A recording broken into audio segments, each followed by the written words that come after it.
वो च्युइंगम चबाती हुई अपनी टेल पोनी हिलाती बस स्टैंड पर पहुंची थी। पूरा बस स्टैंड भरा पड़ा था।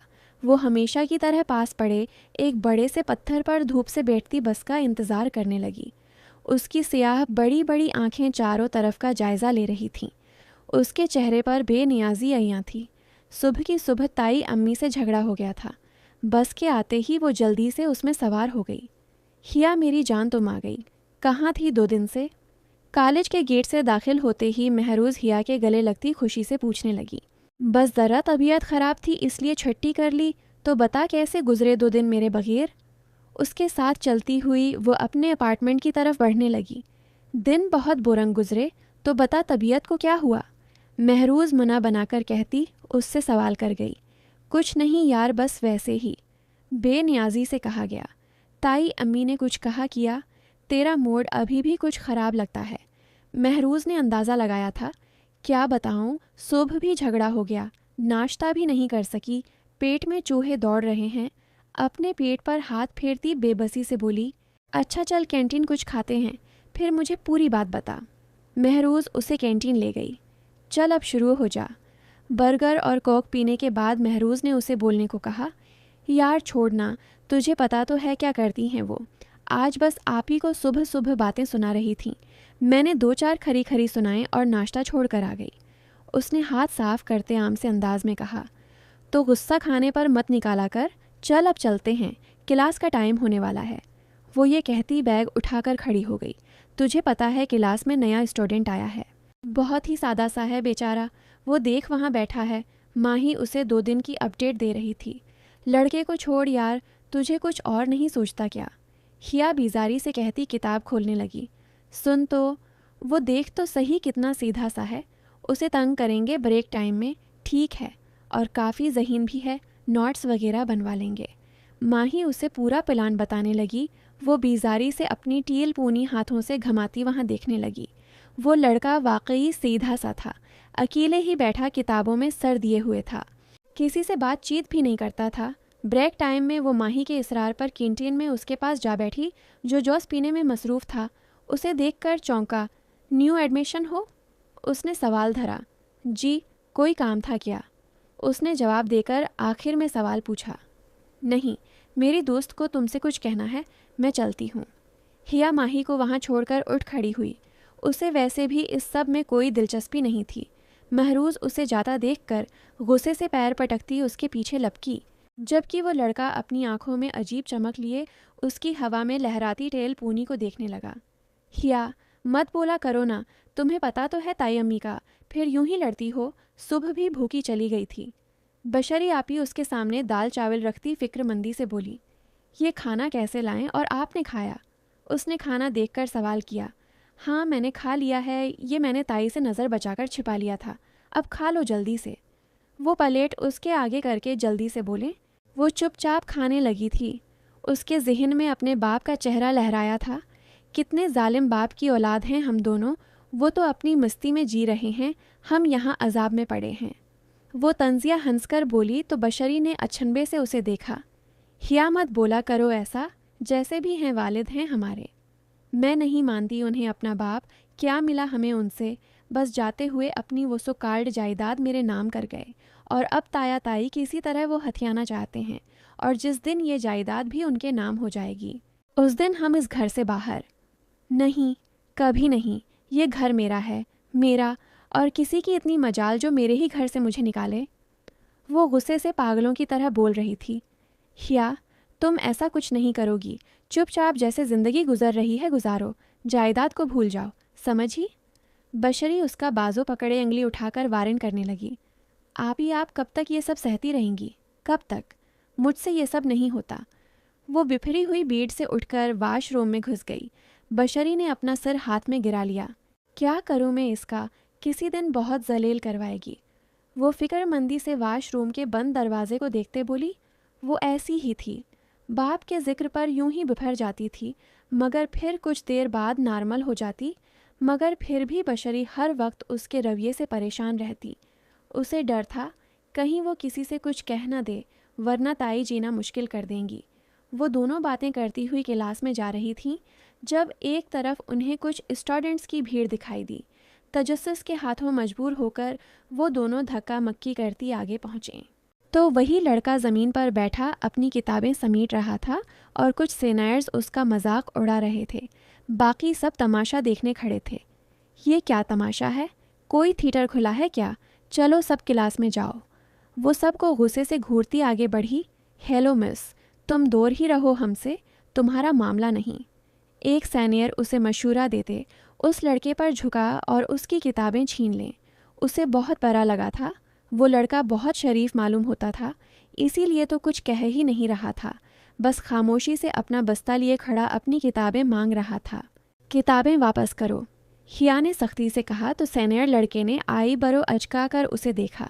मैंने कहा किताबें लौटाओ। वो अब अल्फाज पर जोर देकर बोली तो मुकाबिल का कहकहा गूंजा। वाओ, क्या एटीट्यूड है।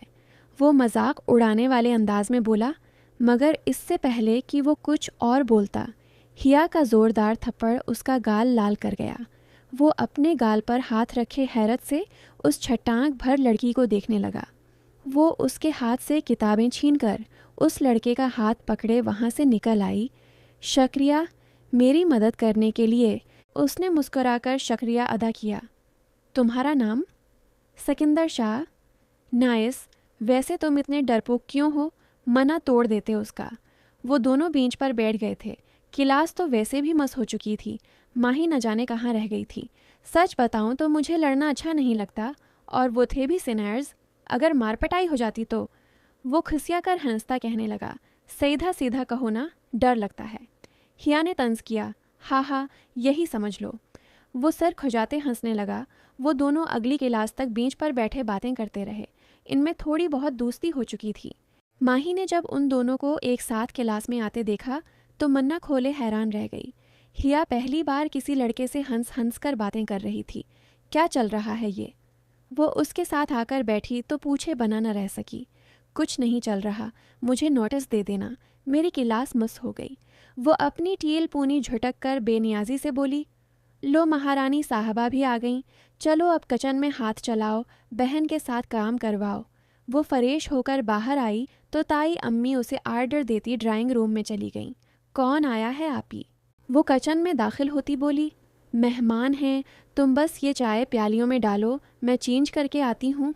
बशरी कहती तेज़ी से किचन से निकल गई। उसे कुछ गड़बड़ लगी तो वो ड्राइंग रूम के दरवाजे के साथ लगकर खड़ी हो गई। भाई मेरी बेटी तो बहुत सलीके वाली है, बस चाय और लवाजमात बना रही है, आती ही होगी। ताई अम्मी की आवाज़ पर वो चौंकी, किसके रिश्ते वाले होंगे? हटू आगे से, क्या कान लगाए खड़ी हो? मिसबाह की आवाज़ पर वो पलटी, अच्छा तो तुम्हारा रिश्ता आया है। हिया ने तंजिया कहा तो वो मुना बनाती चाय की ट्राली लिए ड्राइंग रूम में घिस गई। मिसबाह ताई अम्मी की इकलौती बेटी थी। 25 साल की हो चुकी थी। हर वक्त शादी की टेंशन रहती, मगर कोई रिश्ता भी चंद माह से ज़्यादा न टिकता। इससे पहले 2 मरतबा मंगनी टूट चुकी थी। वजह उनके बड़े बड़े ख्वाब थे। आप ही आप कहाँ जा रही हैं? चाय तो मिसबाह ले गई है। अपनी बहन को आते देखकर वो बोली, ताई अम्मी ने मुझे भी आने को बोला है। वो होले से कहती ड्राइंग रूम में चली गई। हिया भी हैरान सी उसके पीछे होली। लेजिए ना, मिसबाह ने बनाए हैं। हमारी बशरी तो किसी काम को हाथ ही नहीं लगाती, बस बड़ी सस्त मिजाज सी है, लेकिन कोई नहीं, शादी के बाद ठीक हो जाएगी। ताई अम्मी मेहमानों को लवाजमात देती, साथ अपनी बोंगियाँ भी मार रही थीं। हाँ हाँ सही कहा ताई अम्मी ने, मिसबाह तो काम को हाथ नहीं लगाती, ये सब भी बशरी आपी ने ही बनाया है। हिया ने टांग उड़ाई। अपनी बहन की बेइज्जती पर वो चुप नहीं रह सकती थी। अरे आंटी, आप लोग अमीर तो हैं ना? वो वहाँ मौजूद एक नफीस औरत की तरफ मतवजा हुई। वो क्या है ना, हमारी मिसबाह आपी को अमीर लड़का चाहिए, इसीलिए तो पहले 2-2 मंगनियाँ टूट चुकी हैं, मनगीतर से फरमाइशों पर फरमाइशें। वो नॉन स्टॉप बोलती ताई अम्मी की घुरियों को नज़रअंदाज करती गई। अरे ये तो बताएं आप रिश्ता किस किस का लाई हैं? वो वहाँ बैठे मर्दों की तरफ देखकर बोली, ये है मेरा बेटा, बशरी के लिए मेरे भाई का रिश्ता लाई थी। वो औरत बेमुश्किल सकते से निकलती बोले, क्या ये भाई है आपका? मुझे लगा आपके रिश्तेदार हैं, माजरत के साथ इतनी उम्र।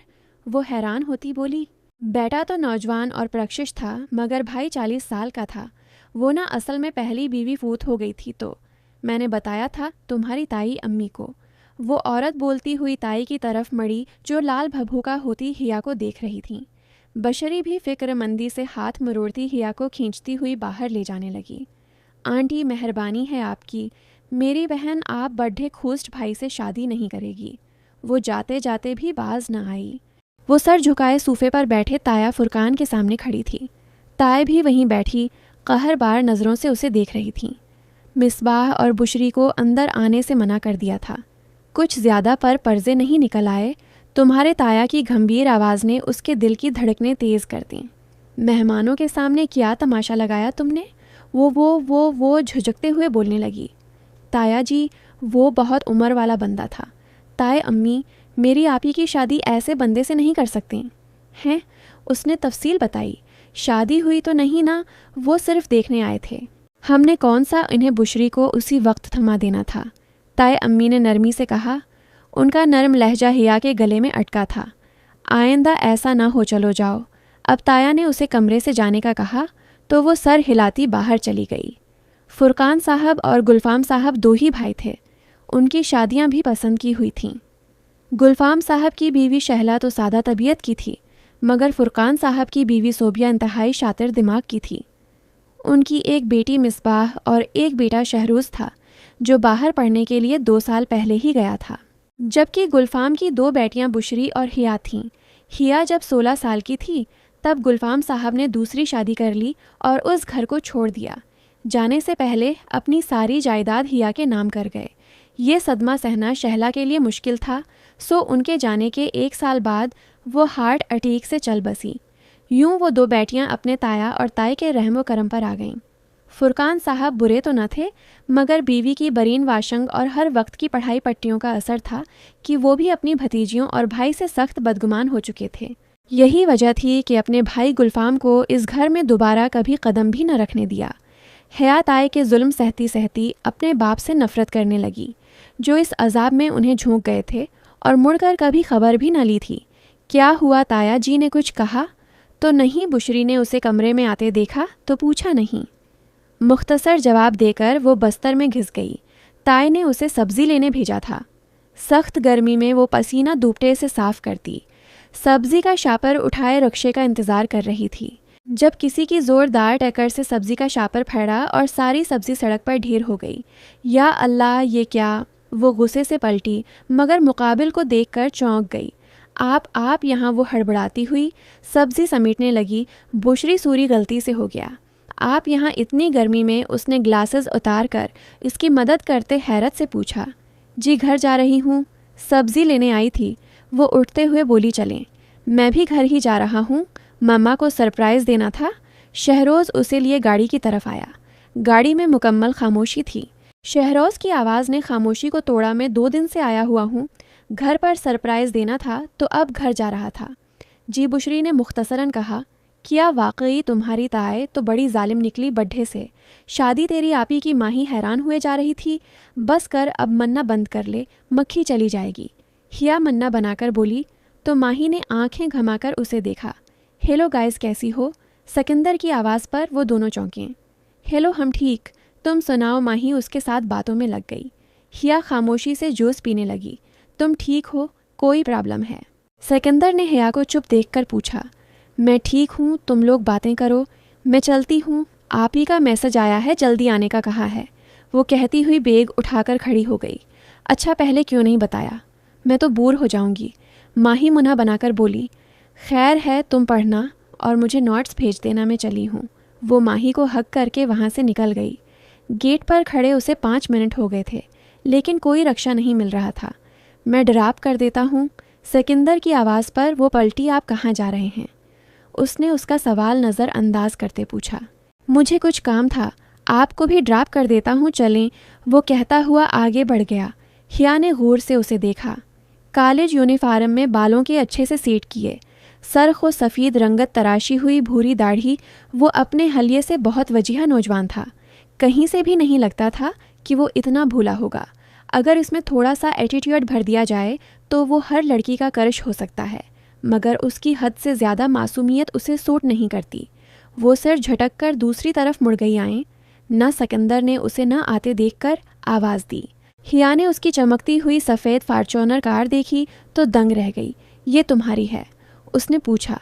नहीं, दोस्त से ली थी। थोड़ी देर के लिए मुझे कुछ काम है ना, उसने मुस्कुराकर कहा तो हिया ने मुना बनाया। सॉरी, लेकिन मैं चली जाऊंगी।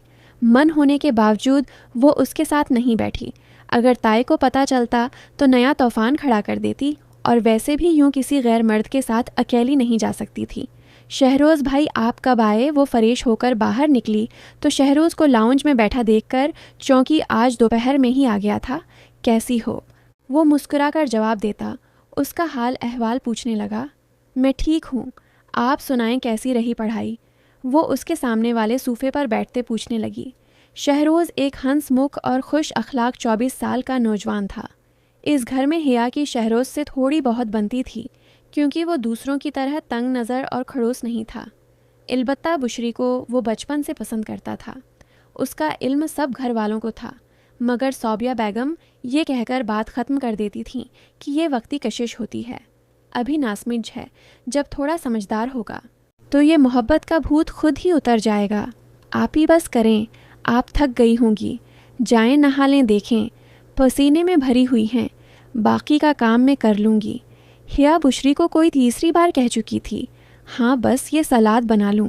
बस वो छरी और प्याज पकड़े बोली तो हिया ने उसके हाथ से छरी ले ली। जाएं, मैं बना लूँगी, वो सख्ती से बोली तो बुशरी मुस्कुराकर उसका गाल सहलाती किचन से निकल गई।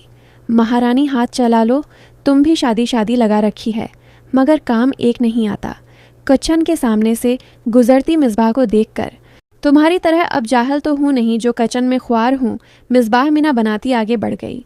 ये जाती कहाँ है आखिर? हिया उसे गेट से बाहर जाता देखकर बड़बड़ाई। खैर मुझे क्या? वो सिर झटक कर काम में लग गई। अमेजिंग यार, ये खाना बहुत मिस किया मैंने। रात के खाने पर शहरोज़ ने तारीफ़ों के पल बांध दिए ताए। सौबिया और मिसबाह जलती करती बुशरी को घूर रही थीं, जबकि हिया मुस्करा कर बुशरी के हाथ के खाने की तारीफ़ें कर रही थी। मेरी आपी के हाथ में तो जादू है, तुम दोनों भी खाओ ना बैठकर। शहरोज़ ने उन दोनों को खाना सर्व करते देखकर कहा।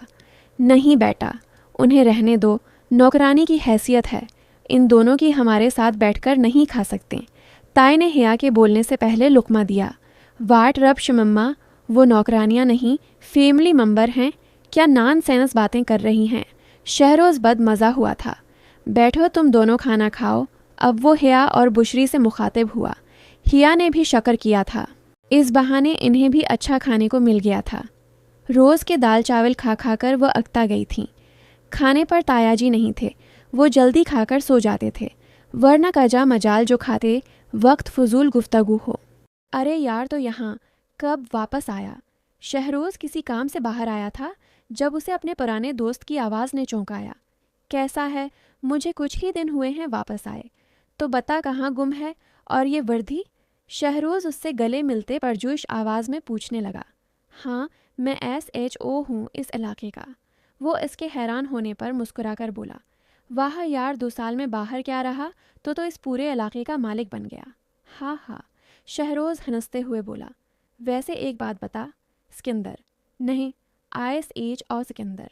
शहरोज़ ने SHO पर जोर देकर आंख दबाए। शादी कर ली? वो बोला तो सिकंदर मुस्कुराया। नहीं यार, अभी कहाँ। वो सिर नफ़ी में हिलाने लगा। क्यों? कभी पसंद भी नहीं आई क्या? शहरोज़ ने उसके बाजू पर हल्का सा मक्का मारा।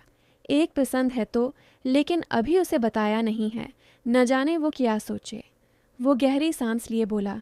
बता दे, इजहार कर दे, इससे पहले कि उसे कभी और ले उड़े। शहरोज़ ने कहा तो वो सिर हिलाने लगा। अच्छा चल घर आना तो। अभी मैं चलता हूँ, डेढ़ का आफस संभाल रहा हूँ ना, आजकल थोड़ा बजी हूँ। जब फ्री हुआ घर आना, फिर गपशप लगाएंगे। शहरोज़ इसे गले लगाकर कहता चला गया, जबकि सिकंदर भी कुछ सोचता हुआ अपनी पुलिस जीप में बैठ गया। पानी पिला दो बशरी। वो थका थका सा आया तो किचन में खड़ी बशरी से मुखातब हुआ। लें, वो सूफे पर बैठा तो बशरी ने पानी का गिलास आगे किया। पानी पीते हुए वो इसका जायज़ा लेता रहा। पुराना सा लान का जोड़ा जो धोने से घुस चुका था, सर पर चादर अच्छे से ओढ़े वो कन्फ्यूज सी इधर इधर देख रही थी। ये मंजर शहरोज़ के दिल को छू गया। तुम्हारे पास कपड़े नहीं हैं क्या? कितने दिनों से तुमने यही जोड़ा पहन रखा है। इसके अचानक कहने पर वो गड़बड़ाए। अच्छा चलो चाय बना दो, मैं कमरे में जा रहा हूँ, वो तेज़ी से कहता गिलास उसे पकड़ाकर कमरे में चला गया। बशरी गिलास लेकर किचन में आ गई और उसका पूरा बदन लर्ज रहा था। वो मुझे ऐसे क्यों देख रहे थे? मम्मा प्लीज़ कुछ करें। शहरोज़ इस बशरी में कुछ ज़्यादा ही इंटरसेड हो रहा है। ऐसा ना हो कि कल को कभी प्रॉब्लम क्रिएट हो जाए। मिसबाह अभी अभी शहरोज़ और बशरी को देखकर आई थी। हम्मम मैं भी देख रही हूँ, कुछ करती हूँ। सोबिया कुछ सोचते हुए बोली, अच्छा मम्मा मैं ज़रा बाहर जा रही थी। वो मेरी कुछ फ्रेंड्स आज आउटिंग पर जा रही थी। वो बोलती हुई वहाँ से उठ गई। हाय गर्ल्स, कैसी हो तुम दोनों? सिकंदर ग्राउंड में बैठी हया और माही के पास बैठा। ठीक हैं, तुम सुनाओ। हया ने खुशगवार लहजे में कहा, मैं भी ठीक। तुम कुछ ज़्यादा ही ठीक लग रही हो। सिकंदर उसके खुशगवार लहजे पर हैरान हुआ था। उम्मुमा वो हर वक्त बेजार ही रहती थी। हाँ मैं खुश हूँ आज, क्योंकि आपी और शहरोज़ भाई करीब आ रहे हैं और मुझे यकीन है शहरोज़ भाई आप ही से शादी करेंगे। वो खुशी से बोली। शहरोज़? सिकंदर ने सवालिया अंदाज में कहा। हाँ मेरे कज़न हैं, कुछ दिन पहले ही बाहर से पढ़ा करके आ रहे हैं। हया ने बताया तो उसने गर्दन हिलाए। इसे क्या हुआ है? उसने माही की तरफ इशारा करके पूछा। टेस्ट तैयार नहीं था, उसे मीम से काफ़ी डांट पड़ी है। हया ने हंसी दबाते कहा तो माही ने उसे घूरा। हया तुमसे ज़रूरी बात करनी है, मेरे साथ चलोगी? सिकंदर ने थोड़ा झिझक कर कहा। कहाँ जाना है? हया ने इस्तफसार किया। कॉलेज के बेग गरवांड में जाना है, हो चलो। वो खड़ा होते हुए बोला तो हया उसके हमराह चल पड़े। माही भी बेग उठाकर थोड़ा आगे खड़ी होगी। कुछ देर बाद होटिंग की आवाज़ पर वो चौंकी। चलती हुई वहाँ पहुँची तो बूझका रह गई। चंद लड़के और लड़कियाँ फूल लिए एक तरफ खड़े थे और सिकंदर ज़मीन पर एक घटने के बल बैठे हया के आगे हथेली फैलाए उसे पर पूछ कर रहा था। हया, मैं तुमसे शिद्दत की मोहब्बत करता हूँ, अपना लो मुझे। वो एक उम्मीद से बोला। हया फटी आंखों से उसे देख रही थी। अचानक उसका हाथ उठा और फ़ज़ा में चट्टाख की आवाज़ के साथ खामोशी छा गई। माही का हाथ बेसाख्ता अपने मुन्ना पर गया। सिकंदर अपने गाल पर हाथ रखे हैरत से उसे देख रहा था। घटिया इंसान, शर्म नहीं आए? मैं तो तुम्हें सीधा साधा समझती थी। हंस कर दो बातें क्या कर लें, तुम तो सर चढ़ गए हो। वो गुस्से से बोलती चली गई। हया मेरी बात सुनो। वो अब उठकर इसे सुझाने लगा, मगर हया ने हाथ के इशारे से उसे रोक दिया। तुम मर्द ऐसे ही होते हो, हर लड़की को बड़ी नज़र से देखने वाले, और जब लड़की फंस जाए तो उसे बर्बाद करके छोड़ जाने वाले। हया नफ़रत से उसे कहती, वहाँ से तन फन करती, निकल गई, जबकि सिकंदर बद बना उसे जाता देखने लगा। हया, ये क्या क्या तूने? पागल हो गए है क्या? कम उस कम इतनी बेइज्जती तो ना करती। वो दोनों कैंटीन में बैठी हुई थीं। माही कब से उस पर बरस रही थी। तो जानती है ना माही सब कुछ। मैं अब किसी पर भरोसा नहीं कर सकती। हया ने मेज़ पर लगे रंग को खर्चते हुए कहा। हया मेरी जान, सब मर्द एक जैसे नहीं होते। तूने उसकी आंखों में मोहब्बत नहीं देखी? माही ने समझाना चाहा। नो माही, अब और इस मामले पर बात नहीं होगी। Arts over. वो दो टॉक कहती उठकर कैंटीन से निकल गए। माही बेबसी से गहरी सांस लेकर रह गए। वो वहीं सर पकड़कर बैठी थी जब सिकंदर उसे तेज़ी से जाता दिखाई दिया। वो बेग उठाती भागकर इसके पीछे गई। Sikandar stop listen to me. वो इसे आवाज़ देने लगी तो वो रखकर उसे देखने लगा। हम बाहर चलकर बात कर सकते हैं? माही ने सवालिया अंदाज में कहा। सूरी सिकंदर, हया ने जो कुछ किया माइंड मत करना प्लीज़। वो दिनों कैफ़े में बैठे थे। माही उसे कुछ बताना चाहती थी। माही, मैंने उसे टूटकर चाहा है। पहली नज़र में ही मैं इस पर दिल हार बैठा था। मैं उसे अच्छा नहीं लगता था तो ठीक, लेकिन उसने मेरी मर्दांगी पर थोक दिया है माही, मेरी बेइज्जती की। सिकंदर करब से बोला और उसकी आंखें लाल हो रही थीं। सिकंदर, जिस करब से वो गुजरी है इसका अंदाज़ा भी नहीं है तुम्हें। माही के अल्फाज पर वो चौंका। क्या मतलब? सिकंदर, उसने। माही कुछ कहती, इससे पहले ही किसी ने उसका हाथ पकड़कर उसे खींचा। हया? दोनों के मन्ना से बीक वक्त निकला था। हया गुस्से से लाल होती इन दोनों को घूर रही थी। मैं नहीं फंसी तो मेरी दोस्त पर डोरे डाल रहे हाव। सिकंदर से मुखातिब होती वो माही की तरफ पलटी। माही, कमीनी। वो गुस्से और गम से फट पड़ी। कैफ़े में मौजूद लोग उनकी तरफ देखने लगे। हया प्लीज़ एक बार बात तो सुन ले। तो जानती थी ना कि उसने मुझसे दोस्ती इसीलिए की थी ता कि बाद में ये मुझे प्रपोज कर सके। हया के जमले पर माही ने सर झुका लिया। लानत है तेरी दोस्ती पर, वो गुस्से से कहती। कैफ़े से निकल गए। माही उसे आवज़ें देती बाहर भागी, मगर वो रक्शे में बैठी जा चुकी थी। वो बेबसी से अपने पीछे खड़े सिकंदर को देखती आगे बढ़ गई। सिकंदर बदपना वहीं खड़ा रह गया। अगले की दिनों तक सिकंदर कॉलेज नहीं आया था। हिया बज़ाहिर लापरवाह थी, मगर इसे अपने किए पर शर्मिंदगी हो रही थी। इसे कम इसकी इतनी बेइज्जती नहीं करनी थी। माही ने उसे बहुत मुश्किलों से मनाया था, इसलिए अब दोबारा वो उसका ज़िक्र नहीं करती थी। मोम प्लीज़, मुझे आपकी किसी दोस्त की बेटी में इंटरेस्ट नहीं है। मुझे नहीं करनी शादी, जब करनी होगी बता दूंगा, शहरोज़ अकता कर बोला था। पिछले कुछ दिनों से सौबिया उसके कान खाए जा रही थी। अपनी दोस्त की बेटी से वो उसकी जल्द शादी करवाना चाहती थी। शहरोज़, मुझे साफ साफ बता दो कि तुम चाहते क्या हो। सौबिया तंग आकर गुस्से से बोली। वो इस वक्त कमरे में मौजूद थे। सीधी बात है, मैं बशरी से शादी करूँगा। इसने आखिर कह ही डाला था। अपने अल्फाज से वो सौबिया को साकत कर गया था। तुम होश में तो हो, क्या बकवास कर रहे हो? वो लड़की नौकरानी बनने के लायक नहीं है और तुम उसे इस घर की बहू बनाना चाहते हो। जिस काडर था वही हुआ। सौबिया के तो तन बदन में आग लग गई थी। मोम, वो मेरी बचपन की मोहब्बत है, मैं उसे छोड़ नहीं सकता। वो दो टॉक कहकर उठा था। शहरोज़, होश के नाखन लो, इस लड़की से शादी करने से पहले मेरी लाश से गुजरना होगा तुम्हें। सौबिया भी उठ खड़ी हुई और तेज के आलम में बोली। मोम प्लीज़, क्या हो गया है आपको? अपने बेटे की खुशी से ज़्यादा आपको अपनी ज़िदाज़ीज़ है। वो अपनी माँ के हाथ पकड़कर बेबसी से बोला। तुम्हारी हर बात मानूंगी, लेकिन बशरी को कभी अपनी बहू नहीं बनाऊंगी। सौबिया भी ज़द की पक्की थी। ठीक है, लेकिन याद रखिएगा, फिर मैं शादी तो कर लूँगा, मगर फिर दोबारा अपनी शक्ल तक नहीं दिखाऊंगा। वो कहकर कमरे से निकल गया। सौबिया वही सर पकड़कर बैठ गए। गाड़ी की आवाज़ पड़ वो उठकर बाहर की। शहरोज़ जा चुका था। ये सब उस कमीने की वजह से हो रहा है, मैं छोड़ूंगी नहीं उसे, वो गुस्से से कहती। बशरी के कमरे में गई। गुस्से से पागल होती अंदर दाखिल हुई। बशरी कमरा साफ कर रही थी। बेहया, तुझे इस घर में रखा हुआ है, क्या ये कम है जो अब मालकन बनने के ख्वाब देख रही है? मेरे बेटे पर क्या जादू किया है तूने? बोल। वो उसे बालों से पकड़कर घसीटती हुई बाहर ले आए। कॉलेज से वापस आती हया ये मंजर देखकर दहल गई। ताए अम्मी में कुछ नहीं किया। आहा छोड़ें, बशरी दर्द से कराहती अपनी सफाई दे रही थी। छोड़ें उसे, क्या कर रही हैं? हया गुस्से से ताए को धक्का देती हुई बशरी को उठाने लगी।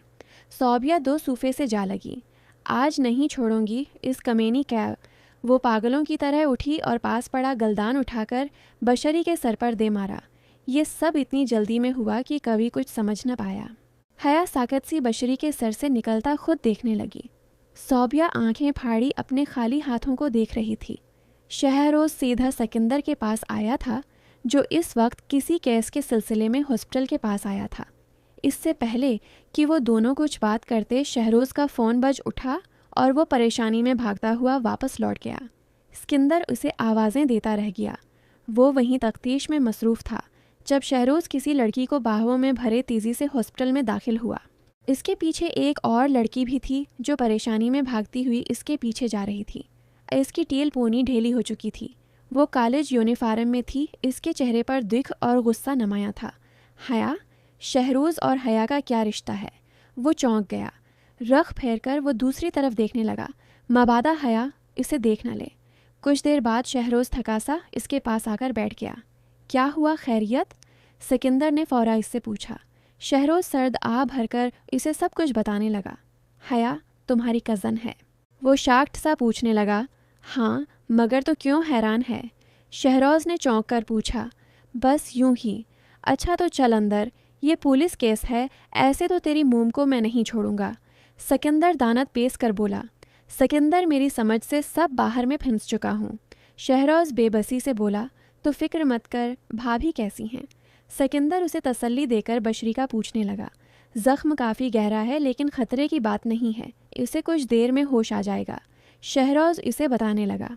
बीबी, तुमने जानलेवा हमला किया इस लड़की पर, ऐसे तो तुम्हें नहीं छोड़ेंगे। सौबिया सुबह से जेल की सुलाखों के पीछे थी। भौंकी प्यासी पुलिस वालियों के डंडे खा रही थी। सिकंदर कर्सी पर बैठा फाइल्स पढ़ रहा था जब फ़ोन की घंटी बजी। Yes sir. सिकंदर, तुम जानते हो तुमने क्या क्या है? मशहूर बिजनेसमैन और मेरे दोस्त फरकान साहब की वाइफ को अरेस्ट किया है।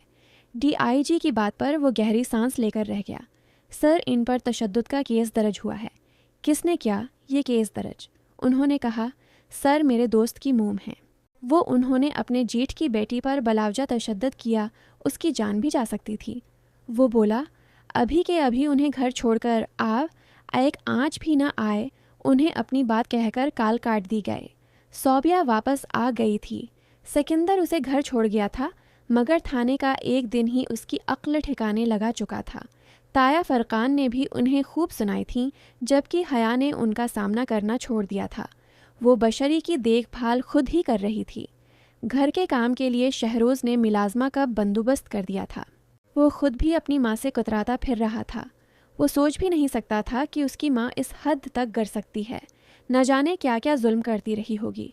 शहरोज़, खुदा के लिए मुझसे खुफा मत हो, बात करो मुझसे। अभी वो उसके कमरे में आकर बेबसी से बोली थीं। अकलूते बेटे का कतराना उन्हें जब रहा था। वो खामोशी से उठने लगा तो उसका हाथ पकड़कर वाज बैठा लिया। माफ़ कर दो मुझे प्लीज़। पूरा घर उनकी इस हरकत पर इनसे हफ़ा था। मिसबाह ने भी माँ से खफगी जाहिर की थी।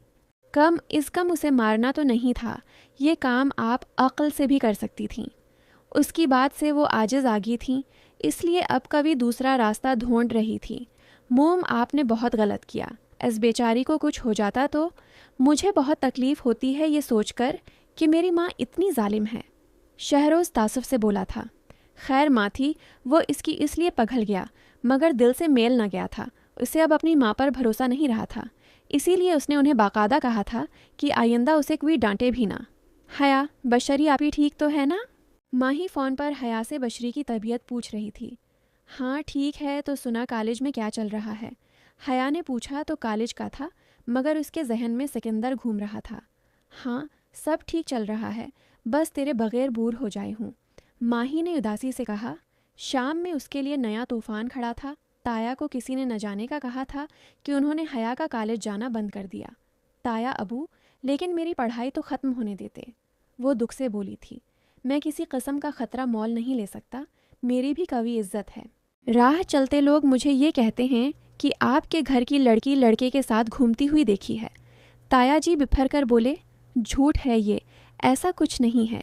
ज़रूरी है कि वो मैं ही हूँ, किसी ने मेरा नाम तो नहीं लिया ना। वो तड़प कर चीखी थी। ओस के किरदार पर खिलम खिला इल्ज़ाम लगाया गया था। इस घर में एक तुम ही हो जो कॉलेज जाती है। वो कुछ जताकर बोले, वो मिसबाह भी तो हो सकती है ना, आधा दिन तो वो घर होती ही नहीं है, और मैं सिर्फ कॉलेज जाती हूँ बस।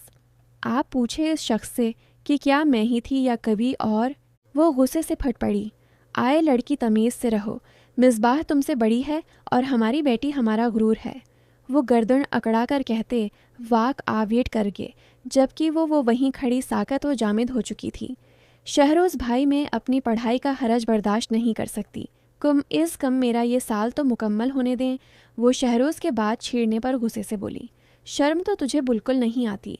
एक तो पढ़ाई के बहाने न जाने क्या बेहूदगी करती रही, और जब पकड़ी गई तो मानती ही नहीं। मैं तो कहती हूँ तुझे भी कहीं ब्याह कर जान छड़वाएं, वरना नाक कटवाएगी। सौबिया जले हुए अंदाज में बोलें, हाँ मेरी शादी करवा लो, आपनी तो ब्याह ही नहीं जाती और चली है मेरी शादी करने। वो तंजिया अंदाज में बोली तो सौबिया आग बगोला होगी। ज़बान काबू में रख, वरना अच्छा नहीं होगा। बेमुश्किल खुद को कुछ करने से रोका था, वरना इनका दिल चाह रहा था कि इस गला दबा दे, मगर थाने की हवा ने फ़िलहाल इस काम से बाज रखा। बस कर दो तुम दोनों, हया तुम कमरे में जाओ, मैं बाद में बात करता हूँ, तुम सही। इतनी देर से खामोश बैठे शहरोज़ ने उन दोनों को रोका। हया बेबसी से सर झुकाए कमरे में चली गई। मोम, हया कॉलेज जाएगी, इसके पपरस हो जाएं, फिर हम उसकी शादी का सोचेंगे। वो सौबिया को दो टोक कहता वाक आउट कर गया। ये क्या सुना मैंने, तुमने हया को कॉलेज जाने की इजाज़त दे दी? फरकान साहब रात डाइनिंग टेबल पर बैठते ही शहरोज़ से मुखातब हुए। जी, वो मुख्तसर बोला, हमने मना किया था, मगर हमारी बात की अहमियत नहीं रही है ना। वो गंभीर आवाज़ में बोले तो शहरोज़ समेत सब ने ही इन्हें देखा। डैड, ऐसा कुछ नहीं है, बस मैं ये चाहता हूँ कि यूँ किसी के कहने पर हम इसके किरदार पर अंगली नहीं उठा सकते। इसका ये तालीमी साल मुकम्मल हो जाए, फिर उसके बाद जो आप कहीं, शहरोज़ ने एहतराम से उन्हें तफसील बताई तो वो सिर हिलाने लगे। ठीक है, लेकिन ये आखिरी बार है, अगर मुझे शिकायत का मौका मिला तो अच्छा नहीं होगा। वो कहते हुए खाने में मसरूफ़ हो गए। सौबिया बेगम पहलों बदल कर रह गई, जबकि हया का दिल मतमीन हो गया। कवि तो था जो इन दो बहनों से हमदर्दी रखता था। हिया तो आ गई। आप ही कैसी हैं अब? वो कॉलेज में दाखिल हुई तो माही को मंतज़र पाया। हाँ ठीक हैं, वो तो बता कैसी है? वो नॉर्मल से अंदाज में बोली। उन दोनों का रख क्लास की तरफ था। ठीक हूँ, माही भी मुख्तसर बोली। माही एक बात बता। हया क्लास रूम में नज़रें दौड़ाती बोली। यार वो सिकंदर नहीं आ रहा? वो थोड़ी झिझकती हुई बोली। नहीं, वो तब से कॉलेज में नज़र नहीं आया तो ने उसे काफ़ी डिसहार्ट कर दिया है। माही ने गहरी सांस लिए कहा। लेकिन फाइनल एग्ज़ाम्स होने वाले हैं, वो बोली। तो माही ने तिरछी नज़र से उसे देखा। तुझे क्या फ़िक्र है, सब खैरियत है ना? हया उसकी बात पर गड़बड़ा कर इधर इधर देखने लगी। माही ने अफसोस से उसे देखा। तुम? छठी के वक्त हया शहरोज़ के साथ घर जा चुकी थी। माही बस का इंतज़ार कर रही थी जब सामने सिकंदर को पुलिस यूनिफॉर्म में खड़ा देखकर हैरत से बूंझका रह गए। माही? सिकंदर भी हैरान हुआ था। तुम SHO हो तो कॉलेज में क्यों आते थे? धोखेबाज हया सही थी, तुम वाकई लड़कियों को फांसते हो। वो दोनों इस वक्त करीब पड़े बेंच पर बैठ गए थे। देखो, माही कॉलेज स्टूडेंट बनने के पीछे मेरा ख़ास मकसद था। मैं गलत नहीं हूँ। मैं वाकई हया को चाहता हूँ। तुम प्लीज़ मुझे वो सब बताओ जो इस दिन कैफ़े में नहीं बता सकी थी। सिकंदर मंद भरे लहजे में बोला। माही को इस वक्त वो मासूम और भूला भाला सा सिकंदर नहीं लगा था। पुलिस यूनिफॉर्म में मलबूस बालों को सेट के वो हैंडसम और दिल धड़का देने वाला एक हीरो लगा था। हया को जब तुम्हारे बारे में पता चलेगा तो वो और ज़्यादा गुस्सा होगी। वो पहले ही तुम्हें रिजेक्ट कर चुकी है। वो बोली। मैं उसे मना लूँगा, मैं उसका दिल जीत लूँगा, बस तुम्हें मेरी हेल्प करनी होगी। सिकंदर कुछ सोचकर बोला। सिकंदर उसके जहन में मर्दों की गलत इमेज बैठ चुकी है। तुम वाहिद लड़के हो जिसे उसने दोस्त बनाया, मगर तुमने उसका एतबार तोड़ दिया। इतनी जल्दी उसे प्रपोज नहीं करना चाहिए था। वो कहती चली गई। इसके वालिद दूसरी शादी करके उनको ताया के सर थोप गए। माँ की वफ़ात हुई तो ताया ने अपने रंग दिखाने शुरू कर दिए। ताया ने कभी उनका दिफा नहीं किया। घर से निकलती तो आवारा लड़के रास्ता रोकते थे। उसे मर्दों से नफ़रत होने लगी थी। और फिर वो एक होशियार और लड़ाका लड़की बन गई। हर एक से अपना हक वसूल करना उसे अच्छे से आता है। तुम्हें इसकी नज़र में अच्छा बनना होगा। वो इसे बताती गई। सिकंदर गौर से इसकी बातें सुनकर सर हिलाने लगा। हाय, कैसी हो? वो दोनों गरावेंड में बैठी बातें कर रही थी जब सिकंदर वहाँ टपक पड़ा। माही ने उसे गौर से देखा। वो पहले की तरह सादा और मासूम हलिये में था। ठीक हैं, हम तुम सुनाओ, इतने दिन से कहाँ थे? माही ने महारत से एक्टिंग करते हुए कहा, जबकि हया इन दोनों को इग्नोर किए हाथ में पकड़ी किताब को घूर रही थी। तबीयत काफ़ी ख़राब हो गई थी। तुम लोगों ने तो हाल चाल भी नहीं पूछा मेरा। उसने मन्ना बनाकर बताया तो हया ने टेढ़ी नज़र से उसे देखा। हया, तुम्हें क्या हुआ है? वो अब हया की तरफ मतवजा था। कुछ नहीं, इसने मुख्तसर जवाब दिया। अच्छा चलो, क्लास का टाइम हो गया है, चलते हैं। वो कहकर उठ गया। वो दोनों भी उठ खड़ी हुई। ये नॉर्मल बिहेव क्यों कर रहा है? क्लास में पहुंचते ही हया ने महरूज से पूछा। तो क्या तुम्हारे गम में बैठा रहे? तुमने उसे इतना जलील किया और इसकी मोहब्बत देखो, वो फिर भी नाराज़ नहीं है। महरूज ने उसे घूरा। हया सर झटक कर बैठ गए। हया, हर मर्द एक जैसा नहीं होता। तुमने देखा नहीं इसकी आंखों में कितनी मोहब्बत है तुम्हारे लिए। माही ने दोबारा उसे मुखातब किया। अगर तुम्हें उससे बहुत हमदर्दी है तो कर लो, शादी मीरजान बख्श दो। वो गुस्से से हाथ जोड़कर बोली तो महरूज ने खामोश होने में ही आफियत जानी। इसे पटाना मुश्किल है, लेकिन मैं भी सिकंदर शाह हूँ। तुम्हें अपना ना बनाया तो कहना। दौड़ बैठा सिकंदर हया के गुस्से वाले तासरात देखकर बड़बड़ाया। बशरी अब पहले से बहुत बेहतर थी। वो फरेश होकर नाश्ता करने आए। मिलाजमा ने उसे नाश्ता दिया तो वो खामोशी से खाने लगी। ड्राइंग रूम से मुसलसल बोलने की आवाज़ पर वो उठकर वहाँ गई। अरे लो, आ गई बशरी, यही है लड़की। ताई सोबिया किसी औरत और एक मर्द के साथ बैठी थी। बशरी को देखकर फोरा बोली, इरे माशाअल्लाह बहुत प्यारी है, हमें तो बहुत पसंद है ना? इस औरत ने अपने साथ बैठे एक नौजवान लड़के की तरफ देखकर कहा तो वो लड़का भी मुस्कुराकर सर हिलाने लगा। बशरी जल्दी से ड्राइंग रूम से निकल गई। क्या फिर से रिश्ते वाले? शहरोज़ 2 दिन से बिजनेस मीटिंग की वजह से शहर से बाहर था और ताई ने मौका पाते ही अपना कारनामा कर दिया था। अगले जुमे को तेरा निकाह है, खबरदार। जो शहरोज़ को इस बात का इल्म भी हुआ और अपनी इस चमची बहन को तो भूल कर भी मत बताना, और ना बहुत बड़ा होगा। ताई इसे धमकी देती चली गई और वो शिशद्र सी वहीं खड़ी रह गई। अल्लाह, आप क्या होगा? आप ही शहरोज़ भाई अगले हफ्ते आएंगे, कह रहे थे, काफ़ी बजी हैं। हया बशरी के पास धप से बैठती अपनी टीलपूनी को मुरोड़ती बोली, आप ही, क्या हुआ? आप कितने दिनों से उदास हैं? बशरी को गुमसम देखकर वो जल्दी से बोली, हाँ मैं ठीक हूँ। तुम पता है कल अपनी दोस्त के घर चली जाना, काफ़ी दिनों से कहीं गी नहीं होना। बशरी जल्दी से बोली, सौबिया ने उसे हया को घर से बाहर भेजने का कहा था। कल जमा था और कल ही उसका निकाह भी था। नहीं आप ही, मेरा दिल नहीं है, फिर कभी चली जाऊंगी। हया मना बनाकर बोली। मैंने कहा ना, तुम चली जाना, ठीक है। बशरी ने थोड़ा जोर देकर बोला तो उसने सर हिला दिया। लो ये खाना ले जाओ बशरी के लिए, फिर तुम भी खा लेना। ताई ने खाने की टरे हया को थमाते कहा। हया ने हैरत से उन्हें देखा। लें खाना खा लें। उसने टरे बशरी के आगे रखी। तुमने खाया? बशरी ने इससे सवाल किया नहीं। अभी खाऊंगी। ताई अम्मी ने कहा है आपको दे दूं, फिर मैं जाकर खा लूं। वो बशरी के चेहरे को देखती बोली, ठीक है तुम जाओ, मैं खा लूँगी। वो खाना खाने लगी। हिया ने बगूर इसका चेहरा देखा, मरझाया सा चेहरा, वीरान आँखें। वो गहरी सांस लेकर उठ गए। ड्राइवर को बता दिया है तुम्हें ले जाएगा और वापस भी ले आएगा। बशरी उसे हदायत देती हुई दरवाजे तक आए। आप ही, मैं जल्दी आ जाऊँगी। उसने मुस्कुरा कर कहा, नहीं तुम आराम से आना। हया की बात पर ताई अम्मी ने लान से हाँक लगाए। हया अजीब नज़रों से उन्हें देखने लगी। उसे कुछ गलत होने का एहसास हो रहा था। आपने दिमाग से सारे मनफी ख्यालात झटक कर वो गाड़ी में बैठ गए। शायद पुलिस स्टेशन वालों ने ताई अम्मी को सीधा कर दिया हो। वो खुद को तसल्ली देने लगी। लो ये जोड़ा पहनकर तैयार होना, तेरे ससुराल से आया है। वो बशरी को एक थैला पकड़ाकर पलट गए। वो बेबसी से थैला एक तरफ रखकर बैठ गए। कैसी ज़िंदगी है ये? अगर हया का ख्याल न होता तो खुदकशी कर लेती। आंसू टिप टिप उसके गालों पर बहने लगे थे। शहरोज़, मुझे माफ़ कर दें, मैं मजबूर हूँ। वो ख्यालों में शहरोज़ से मुखातब थी। ताई की दी हुई धमकी इस डरपोक लड़की को डराने के लिए काफ़ी थी। वो किसी से मदद मांगने का सोच भी नहीं सकती थी। वो आंसू पूंछती जाए नमाज बिछाकर नमाज पढ़ने लगी। ब्यूटेशन कमरे में दाखिल हुई तो वो दुआ कर रही थी। उसे देखकर जल्दी से उठी।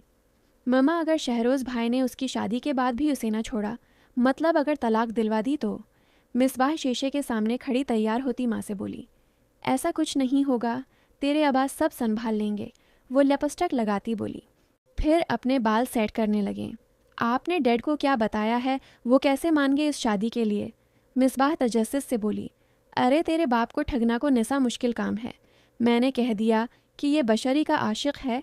इससे पहले कि ये दोनों भागकर शादी कर लें, हम ही शादी करवा देते हैं। कम इज्जत तो ख़राब ना होगी। वो आईने में अपना अक्स देखती मकरो लहजे में बोली। दरवाजे पर खड़ा वजूद ये सब सुनकर साकित हो गया था। बारात आ चुकी थी। बशरी का दिल पसलियां तोड़कर बाहर आने को था। वो आईने के सामने अपनी वीरान आंखें लिए खड़ी थी। इसका सरापा किसी को भी मदहोश कर सकता था। ब्राइडल मेकअप में वो शहजादी लग रही थी। कुछ देर बाद वो सौबिया के हमरा अपना भारी होता वजूद घिसेटती स्टेज पर आ बैठी। ओस के साथ ही उसका होने वाला दिल्हा बैठा था। ओस के चेहरे पर अजीब सी मुस्कुराहट थी। शादी में फ़िरकान साहब के चंद दोस्त आए हुए थे। निकाह बिल्कुल सादगी से रखा गया था, बल्कि मख्फी कहीं तो बेहतर होगा। टेरेस से झांकता वजूद बेचैनी से दरवाजे की जानिब देख रहा था। बशरी का पूरा वजूद कांप रहा था। निकाह शुरू हुआ। वो लरजती पलकों से अपने गोद में पड़े कांपते हाथों को देख रही थी। जिंदगी में और कितने इम्तिहान बाकी हैं, रख जाइए मौलवी साहब। एक मर्दाना आवाज़ पर सब लोगों ने पलटकर दरवाजे की जानिब देखा। शहरोज़ गुस्से से लाल चेहरा लिए दरवाजे पर खड़ा था। ओस के आईन पीछे पुलिस वर्दी में मलबूस सिकंदर और चंद अहलकार खड़े थे। शहरोज़ तेज़ी से चलता हुआ स्टेज पर पहुंचा और दिलहे मियाँ की ज़बरदस्त घूंसों और लातों से दावत कर डाली। पूरे हाल में चहम गवियाँ होने लगीं। आपको अरेस्ट किया जाता है। एक लड़की को इस गैंग के हाथों बेचने पर जो लड़कियां समगल करता है, सिकंदर ने हथकड़ी सौबिया और फरकान साहब के आगे करते हुए कहा। बशरी हक दक्सी बैठी ये सब देख रही थी। तो क्या उसे बेचा गया था? टेरेस पर खड़ा वजूद एक बार फिर साकत हो गया। वो हया थी, हया गुलफाम, जो सिकंदर को पुलिस यूनिफॉर्म में देखकर सकते में आ गई थी। वो तेज़ी से सीढ़ियाँ फलांगती नीचे पहुंची। आप ही आप ठुक हैं। सफ़ेद पड़ती बशरी को थाम कर वो उसके हाथ सहलाने लगी। हमने बीचा नहीं है, यकीन करें, हम तो सिर्फ शादी करवा रहे थे। फरकान साहब ने सवाई पेश की। अब ये सब बातें थाने जाकर। सिकंदर ने उनके हाथ हथकड़ी लगाए। रखें SHO साहब, निकाह में तो शामिल होने दें उन्हें। शहरोज़ ने उन्हें रोकते हुए ज़ुमानी अल्फाज में कहा तो हया और बशरी ने आंखें फाड़कर इसे देखा। मौलवी साहब निकाह शुरू करें। शहरोज़ हया को साइड करता खुद बशरी के बराबर बैठते हुए बोला। इंस्पेक्टर साहब मेरी बात सुनी। वो अधेड़ उम्र औरत खुद को हथकड़ियों से आज़ाद करवाने की नाकाम कोशिश करते हुए सिकंदर से बोली। चुप रहो वरना धर दूंगा कान के नीचे। सिकंदर गुस्से से बोला तो वो सहम कर पीछे हो गई। हया ने एक नज़र सिकंदर को देखा, जो इस वक्त संजीदगी से खड़ा निकाह होते देख रहा था। ऐसा लगता था कि वो हया को जानता ही न हो। निकाह के बाद सिकंदर ने शहरोज़ को मुबारकबाद दी। ताई और मिसबाह कलस कर रह गईं। इनके किए कराए पर पानी फिर गया। शहरोज़ यकीन करो, मुझे बिल्कुल नहीं मालूम था कि सौबिया ने बशरी का सौदा किया है। फरकान साहब बोले। फरकान साहब मैंने कोई सौदा नहीं किया, ये झूठ बोलते हैं। सौबिया तड़क कर बोली। झूठी मकार औरत तो ने हमसे 20 लाख रुपए लिए हैं। इस लड़की के हम जेल गए तो भी जाएगी। अधेड़ अमर औरत चीखी थी। उन्हें ले चलो। सिकंदर ने कांस्टेबल को हुक्म दिया तो वो अधेड़ अमर औरत और इसके बेटे को ले गए। सिकंदर ने आगे बढ़कर सौबिया और फरकान की हथकड़ी खोल दी। अपनी बीवी को लगाम दें वरना एक दिन बहुत जलील करवाएगी, वो उन्हें कहकर शहरोज़ को लिए बाहर चला गया। आप ही चलें कमरे में। हया बशरी को लेकर कमरे में चली गई। देख सिकंदर ये सब ड्रामा करने की क्या ज़रूरत थी, तो उसे सीधा सीधा बता देता। तेरी आगे बात बनी नहीं तो ने मज़ीद बगाड़ दी। सिकंदर ने शहरोज़ को हया के बारे में बताया तो वो सर पकड़ कर रह गया। यार मैंने सोचा था कि अगर इसे मुझसे मोहब्बत करनी हुई तो ऐसे ही कर ले। पुलिस यूनिफॉर्म में देखकर तो हर लड़की मरती है मुझ पर। वो गर्दन अकड़ा कर बोला। मगर मैं नहीं मरती। हया की आवाज़ पर दोनों चौंके। वो चलती हुई उसके करीब आ गई। मैं तुम जैसे घटिया और धोखेबाज लड़के से नफरत करती हूँ समझी। हया गुस्से से दानत पैस कर बोली। हया प्लीज़ एक बार बात तो सुनो। सिकंदर बेबसी से बोला, मगर वो तनफन करती वहाँ से निकल गई। आप यहाँ क्या कर रही हैं? शहरोज़ बशरी को ढूंढता हुआ उसके कमरे में आया तो वो सोफे पर बैठी नजर आई। कुछ नहीं, आपको कुछ चाहिए? वो हड़बड़ा कर उठी। आप शायद भूल रहे हैं कि हमारा निकाह हो गया है तो उसूलन आपको मेरे कमरे में होना चाहिए। शहरोज़ ने जताती नज़रों से उसे देखा, लेकिन वो कुछ कहती मगर हया कमरे में दाखिल होती उसकी बात काट गई। लेकिन कुछ नहीं। जीजो आप चलें, मैं आपकी दिलाहन को लाती हूँ। शहरोज़ मुस्कुराकर कमरे से निकल गया मगर बशरी उसे घूर कर रह गई। हया ताई अम्मी, वो बेबसी से बोली। ताई अम्मी कुछ नहीं कर सकती, अब शादी हो गई है आपकी। वो अदा से अपनी टील पूनी हिलाकर बोली। बशरी को एक सरख रंग का शरारा पहनाकर उसे तैयार करके वो इसे शहरोज़ के कमरे में बैठा आई। शहरोज़ इस वक्त वाशरूम में मौजूद था। हया उसे बैठाकर कमरे से निकल गई। वो कन्फ्यूज सी अंगलियां मरोड़ती हुई बैठी थी।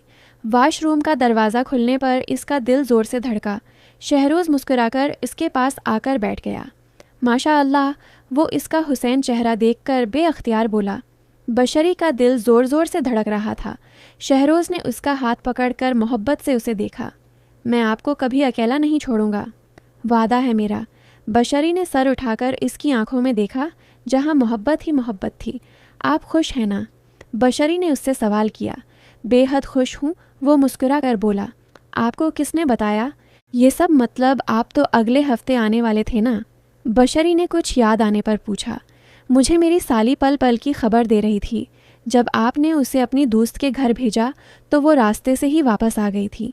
घर का माहौल देखकर इसने मुझे वापस आने का कहा और मैं सब कुछ छोड़ छाड़ कर अपनी रानी के पास आ गया। शहरोज़ ने उसे सारी तफसील बताई। शुक्रिया, बशरी ने मुस्कुरा कर कहा। इन्ना हो, ऐसे शुक्रिया नहीं चलेगा, अपना इनाम मैं खुद वसूलूंगा।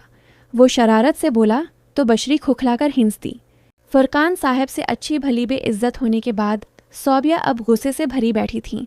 मैं उसे छोड़ूंगी नहीं, उसने मेरा बेटा छीन लिया, अब सब कुछ मेरे हाथ से निकल जाएगा।